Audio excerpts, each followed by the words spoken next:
Hello again, everyone. Dan John here from danjohnuniversity.com. Well, I want to do a short series here over the next few weeks of books I recommend. And the first book I always reach for and I always tell people to buy is this book here. It is a classic in our field by a guy named John Jesse. It's the Wrestling Physical Conditioning Encyclopedia, and it is truly an encyclopedia. If you want your own copy, go to superstrengthtraining.com. Superstrengthtraining.com. Tell Bill, the owner of the site, that I sent you. I don't know if it'll help or not, but he's a great guy and the service is phenomenal. And while you're there, look around. There's some amazing books at that site. I first heard about John Jesse when I was young because he had two books that I remember well. He had one on training for football. Now, we had that book at the Orange Public Library. I know that for sure. It was a little different, and in fact, when you read the books, they're a little different. They're a different style than most books. And then he had later a book for runners and hurdlers, but he also wrote on other track and field events. I remember years ago, Kim Goss, who later became the editor of Bigger, Faster, Stronger, and then worked for a long time with a Canadian strength coach. He told me a lot of interesting stories. He sent me John Jesse's strength training program for throwers, and for discus throwers especially. And when you looked at that, it was a much different style than the tradition of strength training for track and field. It was a lot more specific than we normally would do in my field. I'm still a believer, and I'll go to my death with this, Olympic lifts, power lifts, thank you very much. And loaded carries, I just covered everything you need for a thrower, for most. But it was this book here, the Encyclopedia, that to me, it's a must-have. It's written in the 70s. Yes, the pictures are dated. That's a situation that comes up. And frankly, it drives me crazy, okay? So this is the first book I ever had in weightlifting, Bodybuilding and Self-Defense by Miles Callum. And I must have read this a million times. And when people look at the book, the first thing they always comment on is what the guys are wearing. I'm like, are you kidding me? I did a book a few years ago, and the model has a ponytail. And when we were at the shoot, one of my first thoughts was that the ponytail is going to date this book instantly. And whether it did or not is certainly up to the public taste. I have this weird ability to look at a book and not worry about the fashion statement that the athlete is trying to make. And I've said this before. If you took the words out of this book and put a tattooed UFC fighter up there with the weird gear that they wear, it would be a bestseller in our field.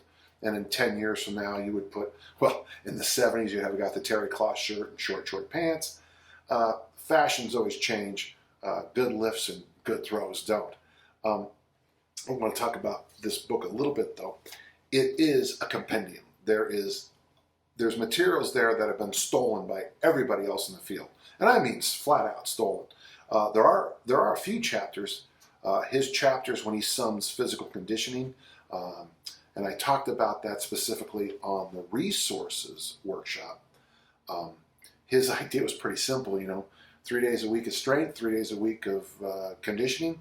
And that still stands the sands of time. I mean, it's still a great program. Yeah, can you make it better? Well, I'm sure you could, but why don't you try that first and then strive for perfection.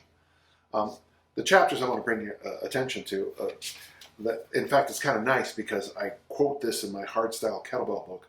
The all-around strength and general power exercises chapter starts off with Otto Arco, who was about 135-pound guy, 60 kilos, who famously could do Turkish get-ups with his body weight and more with barbells. And he was, I believe it's now pronounced Rodin, though when I was young we called him Rodin, the thinker. He was the model for many of his things. And he got in great shape the old traditional way by, the tradition was you'd get a barbell and it was one weight. And then you deadlift it, and then we got stronger than deadlifting. You would power clean it. Then we got good at power cleaning. You'd press, you jerk it. And then when you got stronger, you would press it. When you got stronger, you behind the neck press it. When you got even stronger, you'd one hand press it. And then when you got stronger, you would Turkish get up with it. And then you would just then trade up for a bigger barbell. Still fascinates me as an idea. So it starts off with auto arco. And then the exercises included here, the first two still make me interested. Of course, the one-arm get-up, which we still do, many people still do. We call them Turkish get-ups now. And then there's the tough one called the two-arm get-up.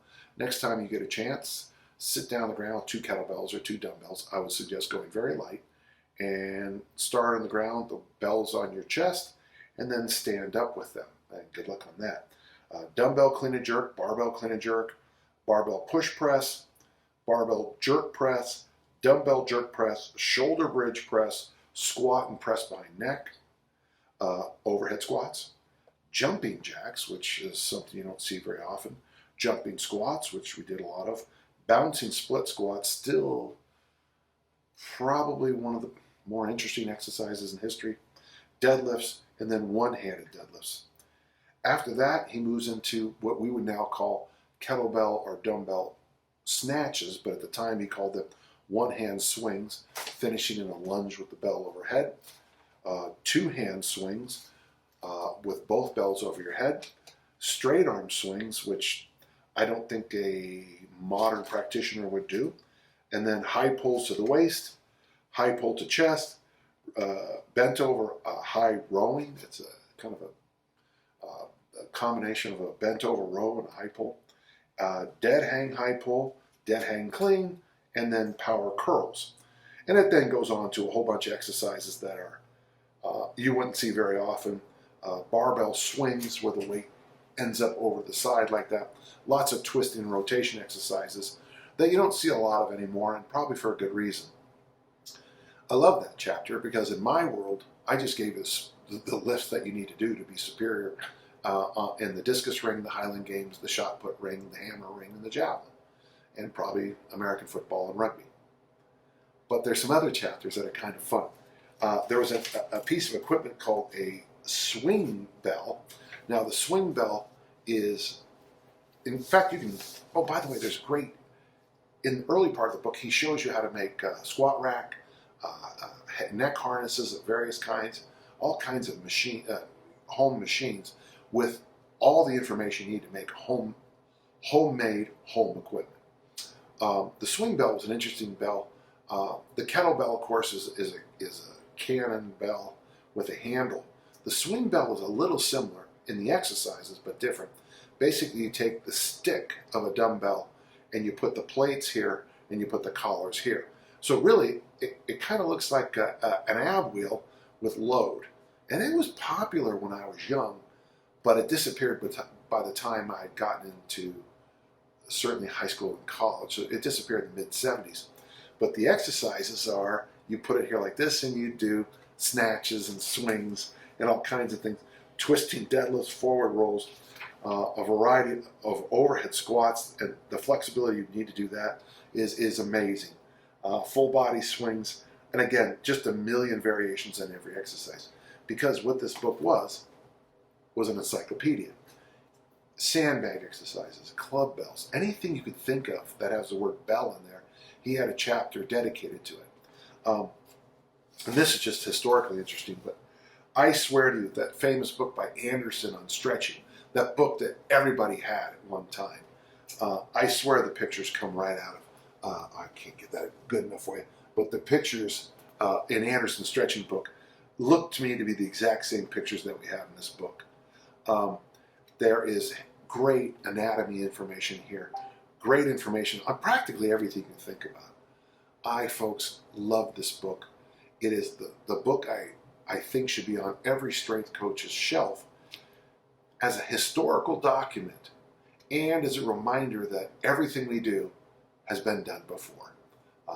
I give this book a thumbs up. I give it 5 stars. I also give Bill's site 5 stars and a thumbs up.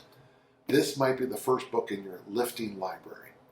I'm Dan John. I hope that helped. Thank you so much.